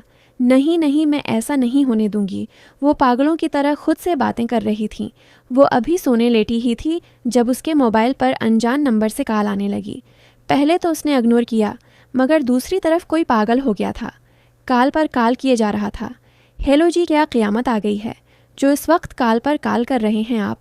वो गुस्से से कॉल रिसीव करते ही बोल पड़ी। एक बार बात सुन लो प्लीज़, सिकंदर की आवाज़ पर उसने गुस्से से कॉल काट दी। फ़ोन दोबारा बजने लगा तो उसने मोबाइल ही ऑफ कर दिया। धोखेबाज फ्रॉड पीछे ही पड़ गया है। वो बड़बड़ाती हुई आंखें मूंद गई। 1 महीना और गुजर गया। इस दौरान हया ने दोबारा सिकंदर को नहीं देखा था। ताई अपने कमरे में बंद रहती थी। शहरोज़ और बशरी का ज़्यादा वक्त घूमने फिरने में ही लगता था। कल हया का पहला पेपर था। वो कमरे में बैठी जी जान से पढ़ाई कर रही थी। ऐ लड़की, मुलाजमा छुट्टी पर है, चल कचन समीट दे। ताई अम्मी धड़ाम से दरवाज़ा खोलती हुई बोली, और ये जा वो जा। वो उठी और दरवाज़ा लॉक करके फिर से पढ़ने लगी। शौर की आवाज़ पर वो उठकर बाहर गई। नौकर नहीं है वो किसी की, जिसको खाना चाहिए वो खुद बना ले। शहरोज़ सौबिया को कहता बशरी का हाथ पकड़कर कमरे में चला गया। पेपर काफ़ी अच्छा हो गया। मेरा ऐज़ी था। वो माही के साथ ग्राउंड में बैठी पेपर के मुतालिक बातें कर रही थी। हया वो देख। माही ने गेट की तरफ इशारा किया तो उसने गर्दन मोड़कर देखा। सिकंदर पुलिस यूनिफॉर्म में आंखों पर चश्मा सेट करता कॉलेज में दाखिल हो रहा था। सब लोग हैरानी से उसे देख रहे थे। उसके पीछे ही पुलिस की पूरी नफरी चली आ रही थी। हया और माही उठ खड़ी हुए। वो चलता हुआ आगे आया और अहलकारों को इशारा किया और वो सब यहाँ वहाँ दौड़ने लगे। कुछ ही देर बाद चंद अहलकारों ने 4 लड़के और 2 लड़कियाँ अरेस्ट कर ली थीं। सारे स्टूडेंट्स और टीचर्स हैरत से ये मंजर देख रहे थे। ये सब क्या है सर? एक प्रोफेसर ने सिकंदर से सवाल किया। ये वो गैंग है जो लड़कियां अगवा करके बेचता है। काफ़ी मेहनत के बाद ये लोग हाथ लगे हैं। सिकंदर मुतमईन सा बोला। इन लड़कों में वो लड़का भी शामिल था जिसने एक मर्तबा सिकंदर की रेगिंग की थी। तब हया ने उसे थप्पड़ मारा था। वो सरे से हया को नज़रअंदाज करता इसी शान से कॉलेज गेट से बाहर चला गया। इसके पीछे ही तमाम अहलकार भी निकल गए। हया को अपना नज़रअंदाज करना बहुत बुरा लगा। वो पैर पटकती कैंटीन की तरफ चली गई। माही भी उसे आवाज़ देती उसके पीछे लपकी। मिसबाह तो पागल हो गई है, क्या बकवास करती है, सौबिया चीखी थी। उनकी नाम नहात बैठी कारनामा कराई है। मम्मा माफ़ कर दें, मुझे नहीं पता था वो धोखेबाज निकलेगा। वो शर्मिंदा सी बोली। कमरे के पास से गुजरती हया। वहीं खड़ी रह गई, क्या मतलब है तेरा? वो तुझे घर से उठाकर ले गया था, क्या तो खुद की थी और अब ये गुनाह उठा लाई है। वो उसे बाजू से पकड़े गुस्से से बोली। मम्मा प्लीज़। मिसबाह अपने दर्द करते बाजू को छुड़वाते हुए बोली, तो अभी के अभी मेरे साथ अस्पताल चल रही है, इस मुसीबत से जान छुड़वाएंगे। वो उसे खींचती हुई दरवाजे के लाई दरूजा खोलते ही वो ठठक गई। शहरोज़ और हया आंखें फाड़े उन्हें देख रहे थे। हया को वहाँ खड़ा देखकर शहरोज़ भी चला आया था। माँ बेटी की गुफ्तगू सुनकर इसका जिस्म सुन हो गया। मम्मा क्या है ये सब? वो धाड़ा। रो सौबिया समेत मिसबाह भी कांप के भाई मैं माफ़। मिसबाह ने कुछ कहना चाहा मगर हया का एक ज़ोरदार थप्पड़ इसका गाल लाल कर गया। बेहया लड़की, मुझ पर इल्ज़ाम लगा रहे थे तुम लोग और इन बेटी छिए। वो गुस्से से बोली थी। सौबिया चुप सी रह गई थी। शाम को फरकान साहब घर पहुँचे। रो अलग भूंचाल आया हुआ था। मम्मा खुदा के लिए कुछ करें, मैं मर जाऊंगी। मैं अपना बच्चा नहीं मार सकती। अब वो माँ के पैरों में बैठ गई। वो चाहकर भी इस बच्चे को नहीं मार सकती थी। सब लोग लाउंज में सुन से बैठे थे। इस खबर ने सबको हिला दिया था तो इस गुनाह को पालेगी। सौबिया फट पड़े। गुनाह नहीं है, ये निकाह किया था मैंने ज़ोहैब से। हाँ तो अब कहाँ है तेरा ज़ोहैब? फरकान साहब शद गुस्से से सर खो रहे थे। बाबा उसने मुझे तलाक दे दी, वो बच्चा नहीं चाहता था। वो रोती बोली, तो तूने छुपकर निकाह किया क्यों? वो आवारा बदमाश लड़का, अब हम कहाँ ढूंढें? इसे फरकान साहब फिर से बोले। शहरोज़ खामोशी से एक तरफ बैठा था। बशरी और हया को वहाँ आने से मना किया था, मगर हया रेलिंग पर खड़ी सब कुछ सुन रही थी। मिसबाह ने एक नज़र माँ को देखा, फिर बाप को। बाबा मैंने निकाह मम्मा की मर्ज़ी से किया था। उसने गविया धमाका किया मतलब है सौबिया वो हैरत से सौबिया का मना देखने लगे जो सर झुकाए खड़ी थी। शहरोज़ एकदम से खड़ा हो गया। मैं कुछ नहीं जानती, ये सब किया धरा इस हया का है। इसी ने रगलाया था। मेरी बच्ची को मैं किया करती, मैंने बदनामी के डर से निकाह करवा दिया। हया ने मुझे मजबूर किया था। सौबिया आंसू बहाती बोली, बस कर दें मम्मा, मैं जानता हूँ कि हया आपको कितना धमकाती होगी। शहरोज़ तंजिया बोला, तो भी अब उसकी तरफदारी करेगा। सौबिया बोली, शहरोज़ कुछ कहता, मगर मोबाइल फ़ोन की रंग ने इसे अपनी तरफ मुतवज्जा किया। वाट वो हैरत से कहता, काल काट कर मोबाइल पर कुछ देखने। मेरे अल्लाह, इस कमीने ने सोशल मीडिया पर वीडियो डाल दी है। वो सदमे से सर पकड़े बोला, क्या मिसबाह समेत सोबिया और फरकान साहब भी चौंके। उसने सोशल मीडिया पर मिसबाह की वीडियोज़ वायरल कर दी हैं। शहरोज़ आंखें फाड़े मोबाइल को देख रहा था। इतने में फिर से फ़ोन बजा और फिर फ़ोन पर फ़ोन लोग फ़ोन कर कर के मिसबाह के कारनामे की खबरें दे रहे थे। शहरोज़ गुस्से से लाल होता। मिसबाह की जानिब बढ़ा, तेरी जैसी बहन से बेहतर था कि मेरी कभी बहन न होती। इसके बाजो दबू था। वो गुस्से से बोला, हया रेलिंग पर खड़ी सहमी हुई थी, या अल्लाह ये सब क्या हो गया। अल्लाह जी मदद करना। वो मुसलसल दुआ मांग रही थी। उसे ये सब अच्छा नहीं लगा था। अनजाना सा खौफ था, पता नहीं क्या होगा। फरकान साहब की दबी दबी चीख पर वो लोग पलटे, बाबा बाबा क्या हुआ। शहरोज़ भाग कर पहुँचा। गाड़ी निकालो बाबा, सांस लें, अभी हॉस्पिटल चलेंगे। बाबा था। सब औरतें बैठी तस्बीह पढ़ रही थी। सौबिया रो रो कर नढाल सी। एक तरफ ढेगी मर्दाना रोने की आवाज़ पर हया ने मड़कर देखा तो साकत होगी गिलफाम साहब, इसका बाप जिसे वो 6 साल बाद देख रही थी। भाई की मियत पर बैठे जार जार रो रहे थे। उसने नफ़रत से मन्ना फेर लिया और बशरी को लिए कमरे में चली गए। वो कमरे में बैठी कुरान पढ़ रही थी जब औरतों की चीख व पुकार पर वो तेज़ी से बाहर भागी। मोहल्ले की औरतें घर में जमा थीं। लान के बीच मिसबाह का वजूद पड़ा था। मिसबाह, ये क्या हुआ। वो भागती हुई बाहर गी खुदकशी कर ली। उसने छत से कूदी है, ये एक औरत ने कहा तो वो आंखें फाड़े इसके बेजान वजूद को तकने लगी। शहरोज़ भाई, ये क्या हो गया। ये सब वो शहरोज़ की तरफ भागी जो खिशक आंखों के साथ खड़ा था। ताया को मरे 3 दिन हुए थे और अब मिसबाह सौबिया बेगम का तो दिमाग ही जगह पर नहीं था। कभी रोती तो कभी हंसती, मरने दो इसे भी। हया जिंदा रहकर रोज़ मरती, उससे आज ही मर गई। वो पथराई हुई आंखों से सपाट लहजे में बोला, शहरोज़ भाई। वो फूट फूट कर रो दी। शहरोज़ भी बर्दाश्त न कर पाया तो हैं ढे गया। किसकी नर लग गए मेरे घर को, मैं क्या करूं। वो मर्द होकर रो रहा था। बशरी सौबिया को संभाल संभाल कर हलकान हो रही थी। सारा घर सोग में डूब गया था। शहरोज़ इठ यार चल सिकंदर ने आते ही उसे उठाया और जल्दी से कफन दफन का इंतज़ाम किया। लोग जनाजा पढ़कर चले गए। वो सब लावंज में बैठे ज़मीन को घूर रहे थे। सुबह से किसी ने खाने का लुकमा तक नहीं निगला था। गिलफाम साहब भी बीवी समेत वहीं थे, मगर इनसे किसी ने कभी बात नहीं की थी। हया मेरी बची, उन्होंने उसे हल्का सा झंझोड़ा तो वो चौंकी, उठो खाना खा लो। उसने इधर उधर देखा तो कभी भी मौजूद नहीं था। सभी खाना खाने चले गए थे। वो खामोशी से उठकर डाइनिंग टेबल की तरफ चल दी। हया गिलफाम साहब लान में बैठी। हया के पास बैठते उसे पुकारने लगे। वो बेरखी से उठकर जाने लगी तो उन्होंने इसका हाथ पकड़कर रोक लिया। तुम सब ऐसे क्यों कर रहे हो, आखिर क्या गलती है मेरी। वो बेबसी से गविया हुए। आप पूछ रहे हैं क्या गलती है, सारी ज़िंदगी मड़कर नहीं देखा तो अब क्यों याद आ गई है आपको। वो गुस्से से हाथ छुड़ाती चीखी थी। इसके शौर पर सब लोग बाहर भागे थे। हया मेरी बात सुन लो। एक बार वो खड़े होते मंद के अंदाज में बोले, इनकल आप क्या चाहते हैं, क्यों आए हैं यहाँ। शहरोज़ ने संजीदगी से पूछा। मैं अपने बच्चों के पास। उनकी बात ख़त्म होने से पहले हया चीखी, कौन से बच्चे, किसके बच्चे। जब हम अज़ियत में थे तब क्यों नहीं आए। जब मेरी माँ मरी तब कहाँ थे। जब जब मेरी किरदार कशी हुई, मेरी बहन ने अज़ियतें झीली मारें खाएं, तब कहाँ थे आप। वो गला फाड़कर चीखी थी। इसकी टेल पूनी ढेली होती, कुंधों पर जा लगी थी। मैं आया था, बहुत बार आया था। गिलफाम साहब रंधी आवाज़ में बोले तो सब चौंके थी। मैं मतलब। शहरोज़ ने अचंभे से पूछा। मतलब ये कि हम यहाँ बहुत मरतबा आए मगर धत्कारे गए। जवाब गिलफाम साहब की दूसरी बैवी तौबा ने दिया था। बशरी ने हया को देखा था। हया गहरी सांस लेकर करसी पर ढह गई। तुम्हारी ताई सौबिया और मरहूम फिरकान साहब हमें धिके देकर निकाल देते। चौकीदार तक को मना कर रखा था कि हमें गेट से ही धत्कार दिया जाए। तुम्हारी माँ के मरने पर हया और बशरी को मिलने हर महीने हम उम्मीद लिए आते थे और बेइज्जत होकर जाते रहे। तौबा तौबा कहती चली गई गिलफाम साहब की आंखों से आंसू बह रहे थे। अपनों की जदाई ने मार डाला। मरी गलती सिर्फ इतनी थी कि मैंने दूसरी शादी कर ली, फिर लौट कर आना नसीब ही ना हुआ।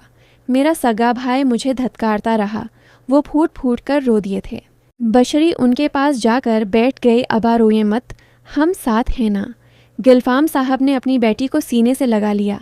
हया भी पत्थराई आंखों से उन्हें देख रही थी। सारी उम्र गलत फहमी में गुजरी थी। वो एकदम होश में आती। बाप की जानिब भागी अबा गिलफाम साहब ने अपनी दोनों लाडलियों को सीने में भींच लिया। वो बस स्टैंड पर खड़ी कब से बस का इंतज़ार कर रही थी। सूरज आग बरसा रहा था। आज उसे बस के ज़रिए जाना था, क्योंकि मसरूफियात के बायस कोई उसे लेने नहीं आ सकता था। आज आखिरी पेपर था जो उसने काफ़ी अच्छा किया था। अब बस कॉलेज से छुट्टियां थीं। पसीनो पसीन होती वो यहाँ वहाँ टहल रही थी।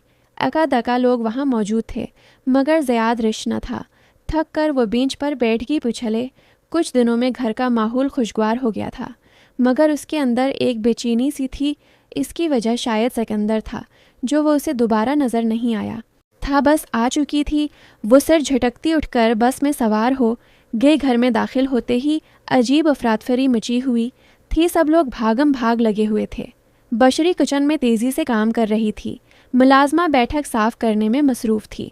गिलफाम साहब और उनकी बीवी न जाने क्या बहस करने में मसरूफ़ थे। सौबिया तो शवहर और बेटी की मौत से अपना जहन तवाज़ुन खो बैठी थीं, इसलिए उन्हें इलाज के लिए मेंटल हॉस्पिटल में एडमिट करवाया गया था। शहरोज़ बाज़ार से सामान लेकर घर में दाखिल हुआ। इरे हया, तुम आगे चलो, जल्दी से तैयार हो जाओ। फिर मिम्मा मदद कर, दो बहन की शहरोज़ उसे खड़ा देखकर बोलता किचन में चला गया। कोई मेहमान आ रहा है। क्या वो किचन में आती बोली, हाँ तुम्हारे रिश्ते वाले आ रहे हैं। बशरी ने मसरूफ़ अंदाज में उसे बताया। क्या मतलब? वो चौंक कर बोली, तुम कमरे में चलो, मैं आकर बताती हूँ।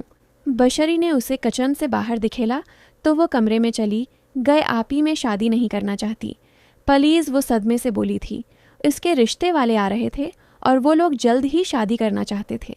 लड़के वाले शहरोज़ की जान पहचान वाले थे, इसलिए वो मतमियन था।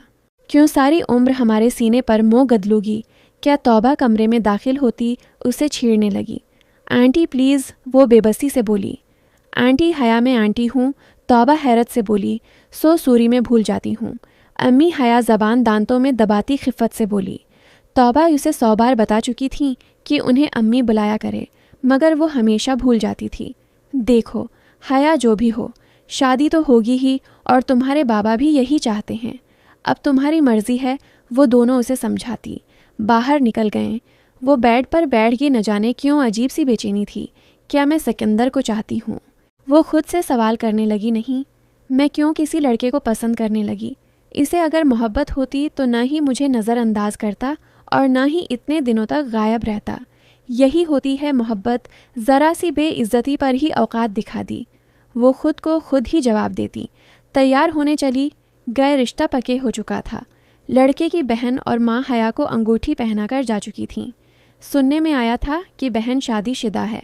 घर में लड़का अपनी माँ के साथ रहता है। वालिद चंद साल पहले फोत हो गए थे। फ़िलहाल लड़का शहर से बाहर किसी काम से गया हुआ है। शादी की तारीख अगले महीने की तय हुए। सच्ची तेरी शादी? माही हैरत से चीखी। हाँ सच्ची, वो संजीदगी से बोली। माही हया के घर आई हुई थी। पेपर्स ख़त्म हो चुके थे, सो वो दोनों कॉलेज से फरी ही थीं। हया ने पहले तो उसे अपने घर में गुजरी क़यामत के बारे में बताया तो वो अफसोस करने लगी, मगर रिश्ते की बात बताते ही इसका मन्ना हैरत से खुल ही गया था। तो खुश नहीं है? उसकी खामोशी को भानपते उसने सवाल किया।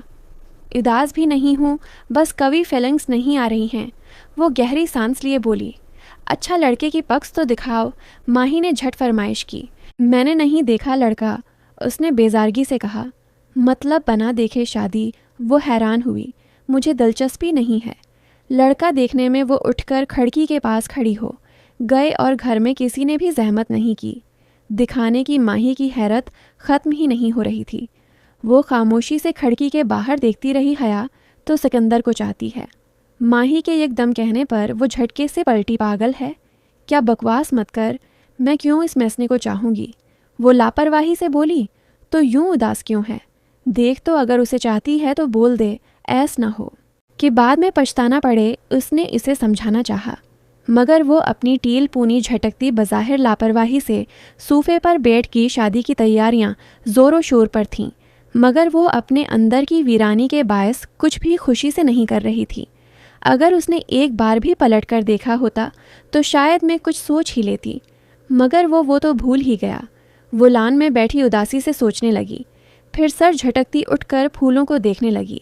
इसे सब कुछ अजीब सा लगा था, मगर वो अपने अंदर के जज्बात को झटलाकर शादी की तैयारियों में मसरूफ़ रहती थी। उसने ना तो लड़के का नाम जिन्ना ज़रूरी समझा और ना ही उसकी तस्वीर देखी। उसकी सास और नंद की बार आकर मिल चुकी थीं, मगर घर में तो मानो लड़के का जिक्र तक नहीं होता था। हाया ये ड्रेस अच्छा है ना, मैंने ये मेहंदी पर पहनना है, और ये बारात पर बशरी उसे अपनी की गी शॉपिंग दिखा रही थी और वो बेध्यानी में सब देख रही थी। हया मेरी जान उदास मत हो, हम तुझसे मिलने आते रहेंगे। उसे गम समसा देखकर गलफाम साहब ने उसे अपने साथ लगाया तो वो रो पड़ी। न जाने उसे क्या गुबार था कि वो रोती रही, किसी ने उसे चुप नहीं करवाया।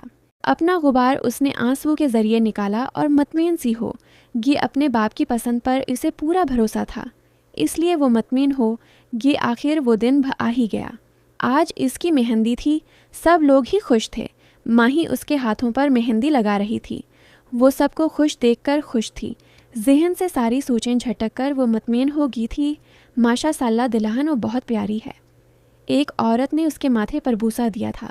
अपनी तारीफ पर इसने अदा से अपनी टेल पूनी झटकी और माही को देखने लगी। इस पूनी को खोल दो, आज मेहंदी है, कुछ अच्छा सा स्टाइल बनवाओ। वो उसकी पूनी खींचती बोली। इसके भूरी रेशमी बाल एकदम उसकी कमर पर लहरा गए।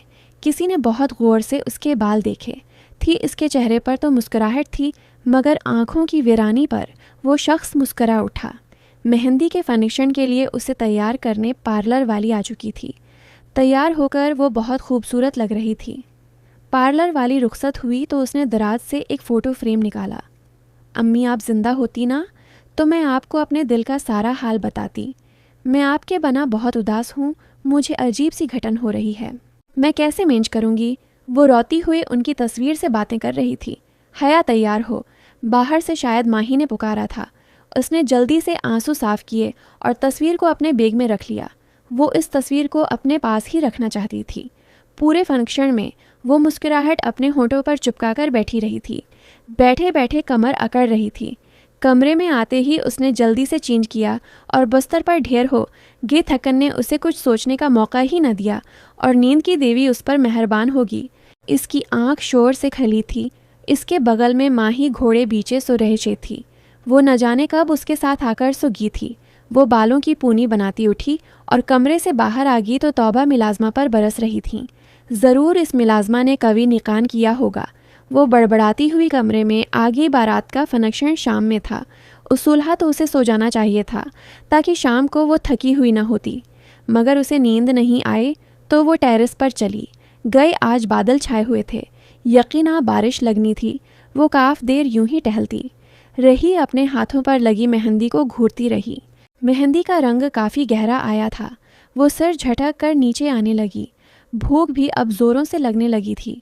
यूं है पूरा दिन माही की बूंगियाँ सुनते, कभी बशरी की इमोशनल बातें सुनते इसका गुजर ही गया। इसके दिल में ना कभी खुशी थी और ना गम, बस बेचैनी थी। न जाने क्यों वो दिलान बनी स्टेज पर बैठी हुई थी। माही बार बार उसे छेड़ रही थी। हया मैंने दुल्हा देखा है, अभी अभी बहुत खूबसूरत है, हिंडसम्भ बहुत है। वो इसके घोंघट में मुना दिए सरगोशी कर रही थी। माही मेरे घोंघट से बाहर निकलो, सब लोग देख रहे हैं। वो चढ़कर बोली, अरे कुछ नहीं होता, सुनो तो। माही लापरवाही से बोली। इससे पहले कि वो मज़ीद कुछ कहती, निकाह हुआ स्टेज पर आए तो वो खुद ही घोंघट से बाहर को निकली थी। इसकी हथेलियाँ पसीने से तर हो गई हों। कुछ ही देर में वो किसी और की हो जाएगी। अजीब बेचैनी ने इसके पूरे जिस्म में हलचल मचा दी थी। क्या आपको सिकंदर शाह वलद अकबर शाह हक मेहर 50 लाख सका। रायजल वक्त के ये निकाह कबूल है। वो सिकंदर नाम पर चौंकी क्या इसका नाम भी सिकंदर है? वाह किस्मत के खेल तो देखो। जिस नाम से दूर भागती थी, अब वही सारी जिंदगी सुनना पड़ेगा। वो अजीब अंदाज में सोचती सर हिलाने लगी। हया क्या हुआ बोलो? न बशरी ने उसके कान में सरगोशी की तो वो होश में आई जजी कबूल है। इसी तरह 3 मरतबा कहते ही मुबारकबाद का सिलसिला शुरू हुआ। वो अब किसी और की हो चुकी थी, लेकिन वो अजीब सी बेचैनी वो ख़त्म नहीं हो रही थी। दिलहा न ही अंदर आया और न ही उसने कभी तस्वीर ली। इजजीब दिलहा था। रुखसती के वक्त वो गलफाम साहब के सीने से लगी, खूब रोए। सबसे मिलते मिलते आखिर में वो बशरी के गले लगी तो बिचपन की तमाम हुसैन यादें इसके जहन में घूम गई। माँ को याद करके इसके रोने में शद्दत आगी। हर आँख इश्क बार थी इसका रोना, या फिर वक्त का ज़ियाद दिल्हे से बर्दाश्त न हुआ तो वो लंबे लंबे डग भरता अंदर दाखिल हुआ। सफ़ेद शलवार कमीज़ पर बलेक वास्कट पहने वो खूबरो शहज़ादा अपनी दलान की जानिब बढ़ा और इसे बाहों में भर लिया। रोना धोना बहुत हुआ। अब हम चलते हैं, गंभीर आवाज़ में कहता वो इसे लिए गाड़ी में ले गया। सब लोग इसकी हरकत पर होनक बने देखते रह गए। वो इसे गाड़ी में बैठाकर खुद ड्राइविंग सेट पर आया और गाड़ी भगा ले गया। हया ने अपनी सांसों को संभालते हुए गर्दन टेढ़ी करके दिल्हे को देखा तो साकित रह गई। क्या ये सच है या फिर मुझे गलत फहमी हुई है? वो सकते के आलम में उसे देखती रहेगी, मगर वो सबसे अनजान गाड़ी चलाने में मगन था। चंद रस्मों के बाद इसे सजे हुए कमरे में बैठा दिया गया था। वो अब तक सदमे की हालत में बैठी इस चेहरे को सोच रही थी जिसे उसने गाड़ी में देखा था। ये कैसे हो सकता है? वो बार बार खुद से सवाल कर रही थी। यूं ही हैरान परेशान सी बैठी थी जब कमरे का दरवाज़ा खुला और एक वजूद बड़ी शान से चलता हुआ उसके करीब खड़ा हो गया। वो तेज़ी से बेड से अतरी और इसके सामने खड़ी होगी। ये सब क्या है सिकंदर? वो अब यकीन कर चुकी थी कि वो सिकंदर ही है। इसके चेहरे की मुस्कुराहट यही बता रही थी। हमारी शादी है और क्या? वो मतमीन सा कहता। इसे आग लगा गया। मतलब ये सब तुम्हारा क्या धरा है? तुमने धोखे से शादी कर ली। मुझसे वो सदमे से चीखी थी। रिलैक्स यार, क्या हो गया है? शवाहर से ऐसे बात करते हैं क्या? वो कहता अपनी जैकेट उतार कर हैंग करने लगा। सिकंदर, मुझे कुछ बताओगे? वो अब भी हैरान थी। हया के नुखरे जब सिकंदर से मज़ीद बर्दाश्त न हुए तो उसने शहरोज़ से इस बारे में बात की। शहरोज़ पहले तो हैरान हुआ, लेकिन फिर उसने सिकंदर को एक अजीब पलीन बताया। घर में सबको ये बात बताएगी कि दिल्हे का नाम, इसकी तस्वीर और इसका कुछ भी हया को नहीं बताना है। माही ने इस सब में सिकंदर का बहुत साथ दिया था। हया के बदलते जज्बात उसे चेहरे से पढ़े जा सकते थे। माही वक्ता फ़ौक्ता सिकंदर को हया के बारे में सारी इन्फॉर्मेशन देती रहती थी। मतलब सब लोगों ने मिलकर मुझे बेवकूफ़ बनाया और मैं यूं ही घुल रही थी। वो दुख से बोली। अपने अंदर की बेचैनी की असल वजह इसे अब समझ आ रही थी। तुम किसके गम में घल रही थी? सिकंदर ने आए बरो अचकाकर पूछा। किसी के नहीं, बस। यूं ही वो हड़बड़ा। गे अब क्या ख्याल है? इसने संजीदगी से पूछा। तो वो चौंकी कि इस बारे में मेरे साथ खुशी खुशी रहना है या फिर यहाँ भी लड़ना है? उसने शरारत से आंख वंक की तो उसने सर झुका लिया। तुम बहुत बड़े हो। इसके बाजों पर मका मारती वो हंसती तो सिकंदर भी मुस्कुरा उठा। पागल कहीं की।